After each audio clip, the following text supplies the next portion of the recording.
Allah adalah esa, mengandung arti bahwa hanya ada satu Allah sejati yang tidak terbagi-bagi atau terpecah belah. Allah adalah sumber segala kehidupan, cinta dan kebijaksanaan yang abadi. Namun Allah juga menyatakan dirinya dalam 3 pribadi yang sempurna dan tidak terpisahkan. Di alam keberadaan yang maha agung, terhamparlah keesaan ilahi yang tiada tanding. Satu Allah yang maha benar dan satu-satunya menggenggam seluruh jagat raya dalam keheningan kebijaksanaannya. Namun, misteri yang tak tergambarkan dalam keindahan ilahi, terdapat 3 pribadi yang menyatu dalam kekekalan dan kesempurnaan. Meskipun doktrin ini sulit kita pahami, tapi sebenarnya doktrin ini membawa keindahan dan kompleksitas di dalam pengenalan kita akan Allah. Doktrin ini menuntun kita untuk mengenal Allah, mengenal kasih-Nya, hikmat-Nya, dan kuasa-Nya.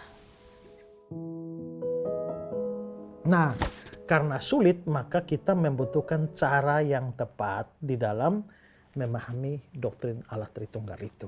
Nah, atau sikap yang tepat. Nah, bagaimana sikap yang tepat untuk kita atau pada saat kita belajar doktrin Allah Tritunggal? Nah, pertama-tama adalah kita harus mempunyai penghargaan yang tinggi terhadap kemisteriusan Allah atau keunikan Allah ini.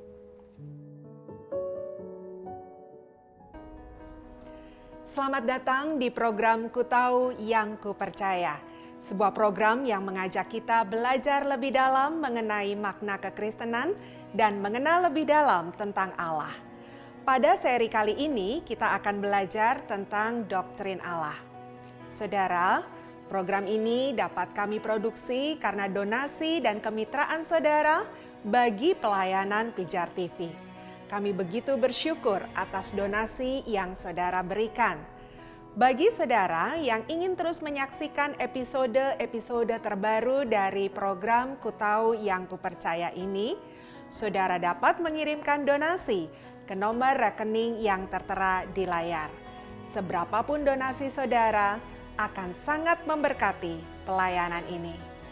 Kami juga mengajak saudara untuk berinteraksi dengan kami sepanjang program ini disiarkan. Kami rindu berdiskusi dan mendoakan saudara. Untuk itu, silahkan menghubungi kami di nomor WhatsApp yang tertera di layar. Kami menantikan pernyataan dan permohonan doa saudara. Selamat menyaksikan. Kita akan menemukan bahwa ada pernyataan-pernyataan secara jelas, secara eksplisit dalam Alkitab bahwa Allah itu esa, Allah itu satu. Tidak ada 2 Allah, tidak ada 3 Allah. Misalnya, Ulangan 6 ayat 4. Dengarlah hai orang Israel, Tuhan itu Allah kita, Tuhan itu esa. Tuhan itu esa. Lalu 1 Raja-Raja 8 ayat 60. Supaya segala bangsa di bumi tahu bahwa Tuhanlah Allah dan tidak ada yang lain. Tidak ada yang lain. Kalau tidak ada yang lain ya berarti satu aja. Ya. Lalu Markus 12 ayat 32. Lalu kata ahli Taurat itu kepada Yesus, tepat sekali guru, benar katamu itu, bahwa ia esa dan bahwa tidak ada yang lain kecuali dia. Dia esa dan bahwa tidak ada yang lain kecuali dia. Berarti satu aja. 1 Korintus 8 ayat 4. Kita tahu tidak ada berhala di dunia ini dan tidak ada Allah lain daripada Allah yang esa. Tidak ada Allah lain daripada Allah yang esa. 1 Timotius 2 ayat 5. Karena Allah itu esa, dan esa pula dia yang menjadi pengantara antara Allah dan manusia, yaitu manusia Kristus Yesus. Allah itu esa. Yakobus 2:19. Engkau percaya bahwa hanya ada satu Allah saja, itu baik. Hanya ada satu Allah saja. Jadi semua ayat itu, dan kita masih bisa menambahkan lagi ayat-ayat yang lain, yang menunjukkan bahwa Allah itu esa, Allah itu satu. Karena itu tidak boleh sama sekali kita mempercayai ada 2 Allah, 3 Allah, atau percaya pada politisme. Iman Kristen yang didasarkan dalam perjanjian lama maupun perjanjian baru, itu sama-sama percaya tentang keesaan Allah. Keesaan Allah juga bisa terlihat dari penggunaan kata ganti bentuk tunggal untuk Allah. Jadi kalau Allah berbicara tentang dirinya, maka dia menyebut diri aku berkata kepadamu. Ya, atau kalau orang lain berbicara tentang Allah dikatakan dia, bukan kalian. Ya. Dia yang ada di surga, bukan kalian yang ada di surga. Ya. Maka itu menunjukkan bahwa kalau kita juga menyapa Allah secara langsung, kita juga pakai kata ganti bentuk tunggal. Engkau. Ya Tuhan, engkau. Maka itu menunjukkan bahwa Allah itu memang esa. Allah itu satu. Jadi apapun terjadi tidak boleh percaya ada 3 Allah ya. Tidak boleh percaya ada lebih dari 1 Allah. Itu data pertama. Setelah itu kita meneruskan penelusuran kita, maka kita akan menemukan bahwa di samping Alkitab mengatakan Allah itu esa, tapi Alkitab juga membuat sebuah gambaran yang seolah-olah, ingat ya, seolah-olah ada lebih dari 1 Allah.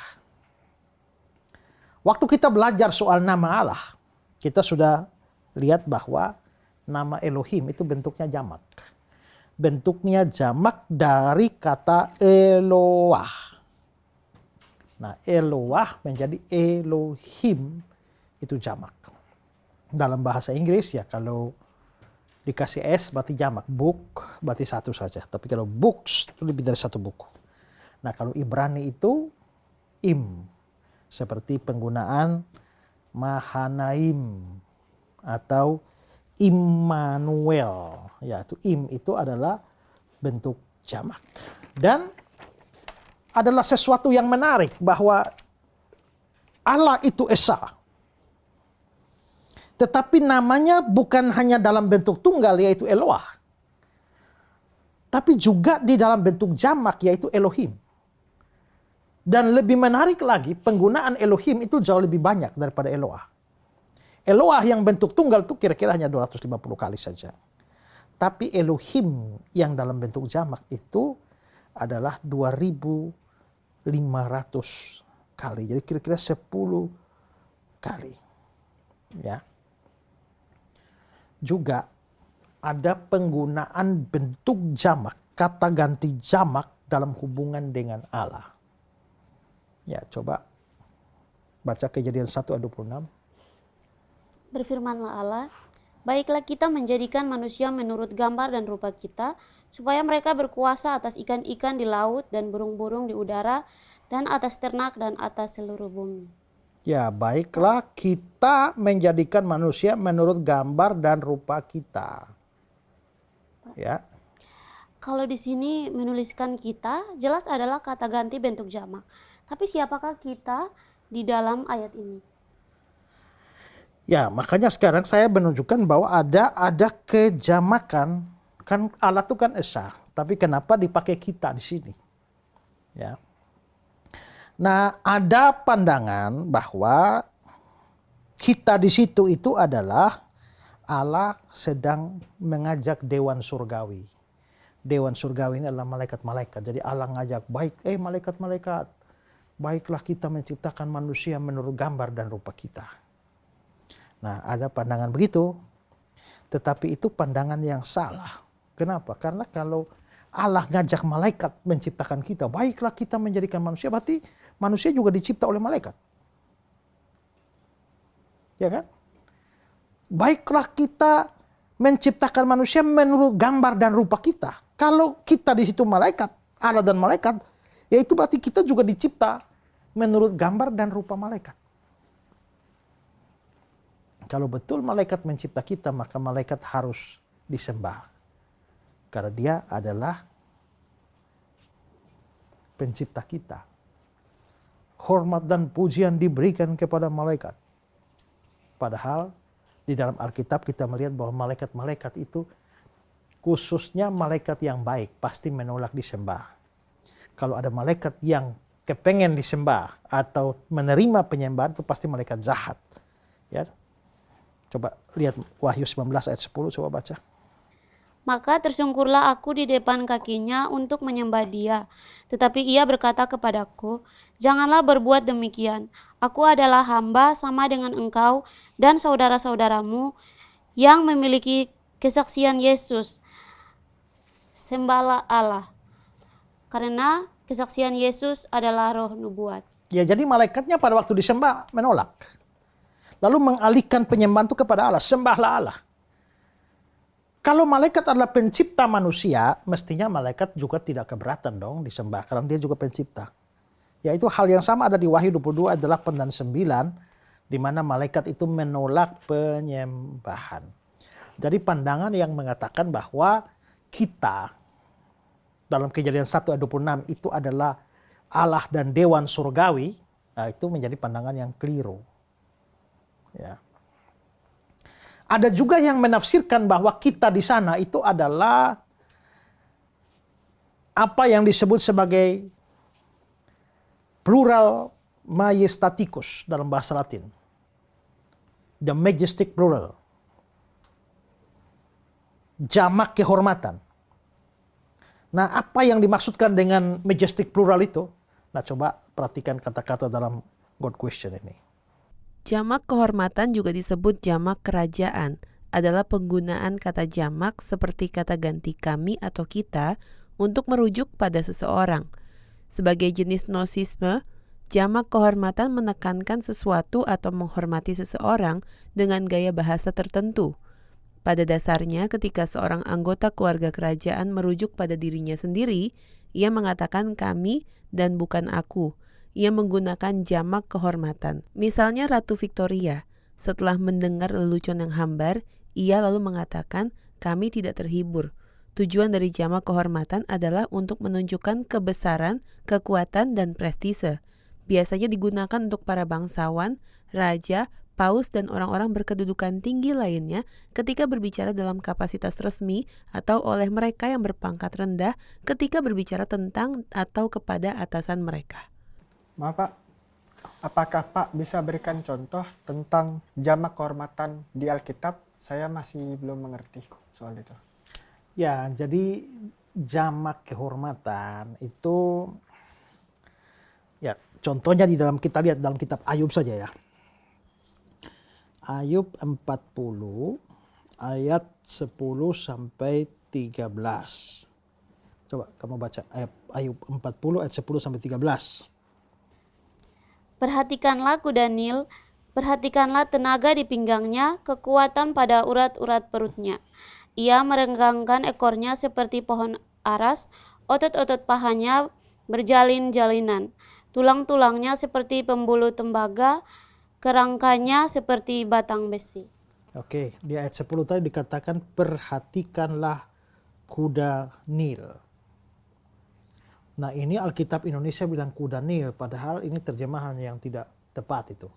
Kita juga tidak tahu bagaimana menerjemahkannya, tapi bahasa Ibraninya adalah behemoth. Ya, tidak tahu ini binatang apa itu, behemoth itu.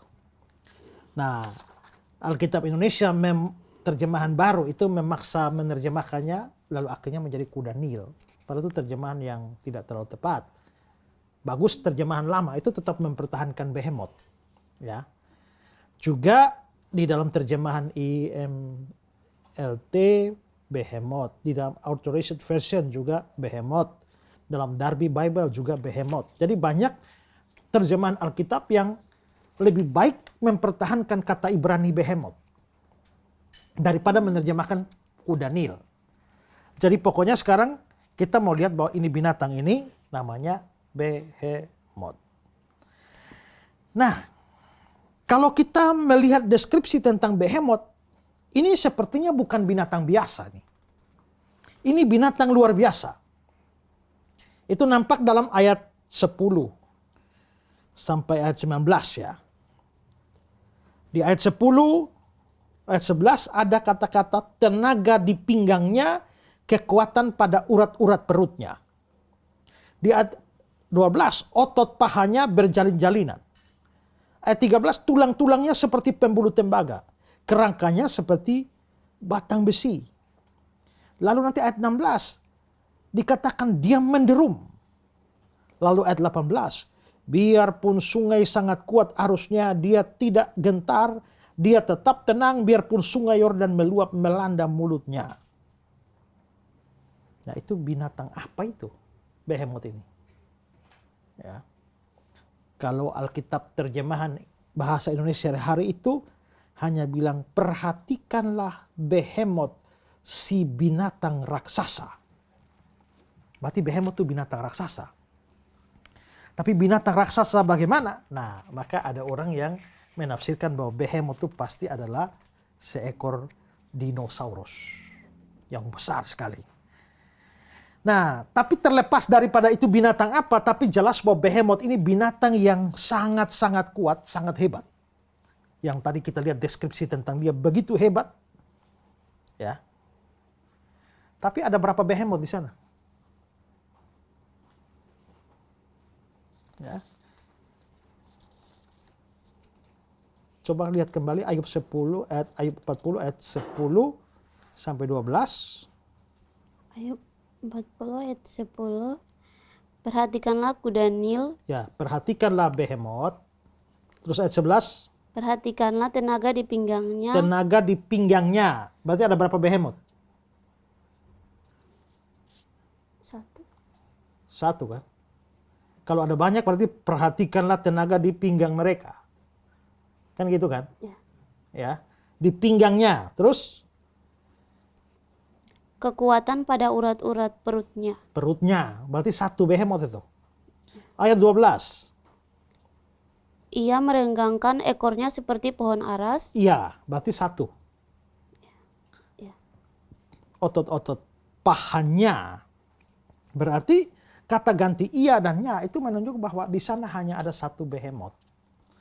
Nah, kalau ada satu behemoth, tapi behemothnya kan hebat sekali, kuat sekali. Tapi kalau itu satu behemoth, masalahnya behemoth sendiri itu sebenarnya adalah kata bentuk jamak. Ya. Sedangkan kalau itu satu behemoth harusnya disebut behema. Bukan behemoth. Behemoth itu tunggal. Behemoth itu adalah jamak. Tapi kata-kata dianya itu berarti satu behemoth. Tapi behemoth, binatang ini cuma satu, yaitu nama behema. Tapi karena binatang ini terlalu kuat, terlalu hebat, wah binatang itu begitu perkasa, maka untuk menggambarkan binatang yang sebegitu hebat, akhirnya bentuk tunggal behema diubah menjadi bentuk jamak, yaitu behemoth. Nah, itu yang namanya jamak kehormatan. Jadi sebenarnya binatangnya cuma satu. Tapi karena binatangnya terlalu kuat, untuk memberikan gambaran tentang binatang yang begini kuat, maka diubahlah bentuk tunggal behema jadi behemoth. Nah, itu maksudnya jamak kehormatan. Jadi jamak kehormatan itu menganggap bahwa sebenarnya Allah itu esa, tapi karena Allah itu maha kuasa, Allah itu begitu perkasa, begitu hebat, maka untuk menggambarkan Allah yang begitu hebat dan maha kuasa, lalu akhirnya bentuk tunggal Eloah diubah menjadi bentuk jamak Elohim, dan karenanya baiklah kita. Ya, ini tafsiran ya, pandangan kedua ya. Saya belum mengatakan bahwa itu adalah pandangan saya. Ya, tapi itu ada pandangan demikian.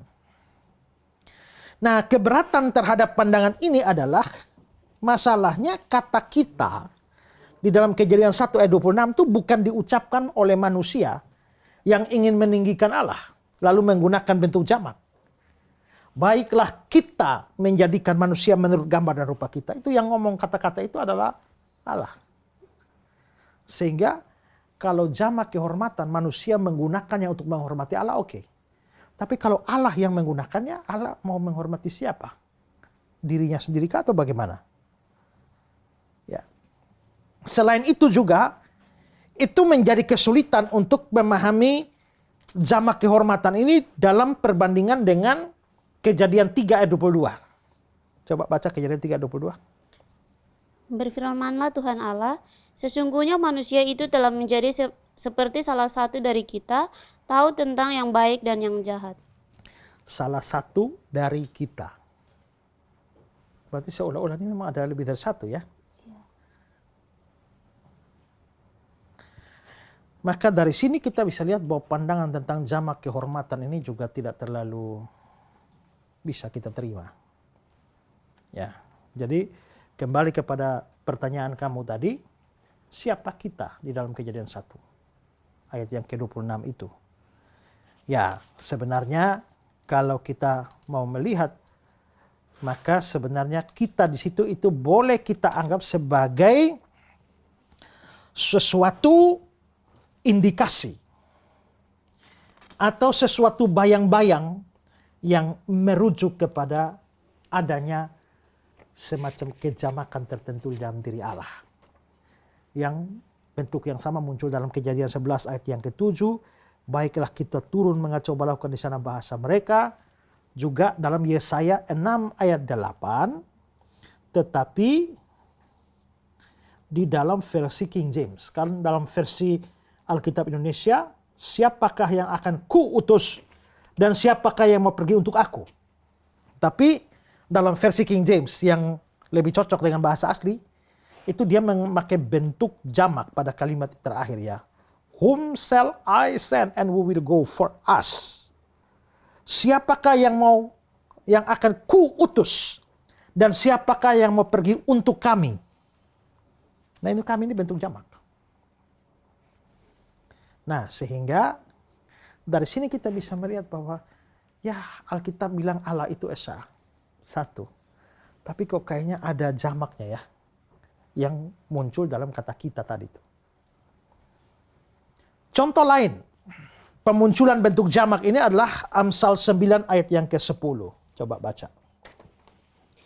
Permulaan hikmat adalah takut akan Tuhan, dan mengenal yang Maha Kudus adalah pengertian. Mengenal yang Maha Kudus. Ini tidak nampak di dalam Alkitab Indonesia, tapi kata Maha Kudus di situ, itu dalam bahasa Ibrani ada dalam bentuk jamak. Ya, dalam bentuk jamak. Lihat lagi Pengkhotbah 12 ayat 1. Ingatlah akan penciptamu pada masa mudamu. Nah, penciptamu dalam ayat itu bentuknya jamak. Jadi kalau mau diartikan, terjemahkan lurus-lurus, ingatlah pencipta-penciptamu. Karena dia ada di dalam bentuk jamak. Ya. Dalam harmoni sempurna antara ketiga pribadi ilahi ini, terungkaplah kebesaran dan kekuasaan Allah yang tak terbatas.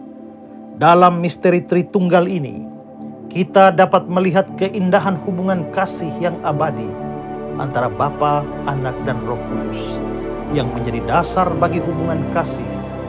Dalam nama Bapa, Anak, dan Roh Kudus, seruannya mengalun indah. Tunggal namun mengandung segala rahasia dan keajaiban. Dalam satu nama kita menemukan kasih yang tak berkesudahan, penebusan yang agung, dan penghiburan yang tiada tara. Dalam satu nama kita merasakan kehadirannya yang mengisi jiwa kita dengan kehangatan dan hikmatnya.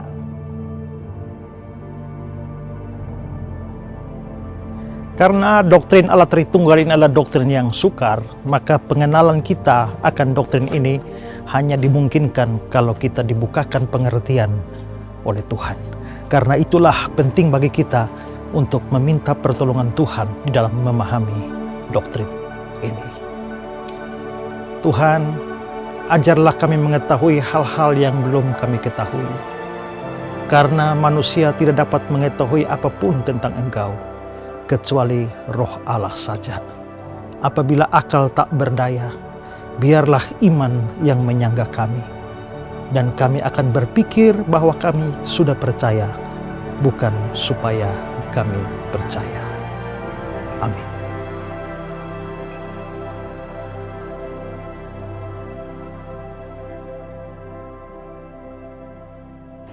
Kita sudah menyaksikan program Ku Tahu Yang Ku Percaya dan belajar tentang doktrin Allah.